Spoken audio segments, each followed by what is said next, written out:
I see a little thing a go on. Me hear them a say, boy, the athletes, them, I go over so go run, you know. Mm-hmm. Them a get bigger money for over so. Them a go run for overseas people. You know, I say, the only thing me I say, boy, the athletes, them should have sell all bum buckle at Jamaica. Me and people say the athletes, them a sell out and one bag of this and one bag of that. Hey, I sell them for sell bum buckle at Jamaica to you see it and pack you up and carry go on with them. You see me? Because they not treat the people them good.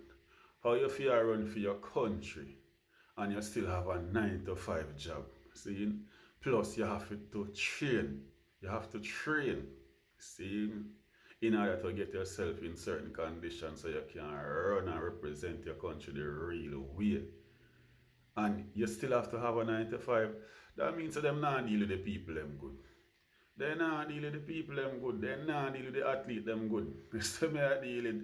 So me just say, but I care zero if they want to the athlete them sell out, man. Sell all the bum buckle out country because all the politicians them don't sell we already, you know.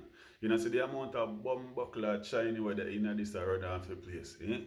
When I go on for green and pastor and make no money, because at the end of the day, all the money will take care of you see it. And whoever say the people them must sell out, sorry, so they never sell blood clot Jamaica. And the politician them don't know you. That's the pussy them a run up and down because the money alone them a politician I care about.